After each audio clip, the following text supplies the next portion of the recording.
In this video we will talk about the degradation of purines. First of all, I will tell you that what will be the main steps in the degradation of the purines. First of all, the main step, not the first step always, the main step will be deamination, that amino group is removed, then deribosylation or the removal of ribose you can say, and then oxidation. Now in addition to the deamination, there can also be a reaction in which the phosphate will be removed, as we will see. But the deamination, the deribosylation and the oxidation are the main steps. So first of all, we will start with our nucleotide called the adenosine monophosphate. I will draw here the structure of the adenosine monophosphate very briefly so that you can understand it better. So here we have the ribose, a phosphate group, and a nitrogenous base, which is in this case is the adenine. Okay, now from this step the reaction can proceed in two directions. First of all, we can either remove the amino group directly. So when the amino group is removed, the adenosine monophosphate will be converted into inosine monophosphate. Now in inosine there is no difference but an absence of the amino group. The ribose is same, the phosphate group is present, but in case of the nitrogenous base, in the adenosine monophosphate there was adenine, but in the inosine monophosphate there is the hypoxanthine. Okay, now the second fate of the AMP, adenosine monophosphate, can be due to the formation of adenosine. Now if the adenosine is formed, it means that the phosphate group has been removed. So either the phosphate is removed or the amino group is removed directly, but the fate of the adenosine will be same.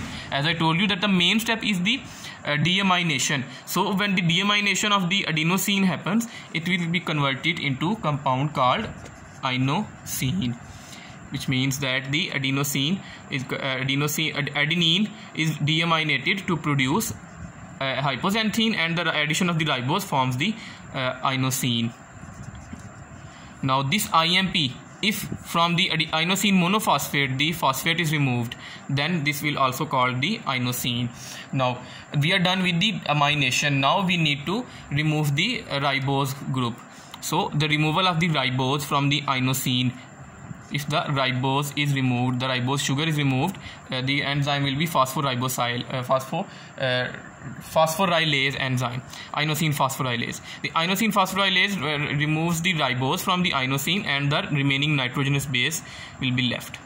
So the nitrogenous base in this case is the hypoxanthine, and then this hypoxanthine is oxidized by a compound called the xanthine oxidase, an enzyme called the xanthine oxidase. This hypoxanthine is oxidized into xanthine.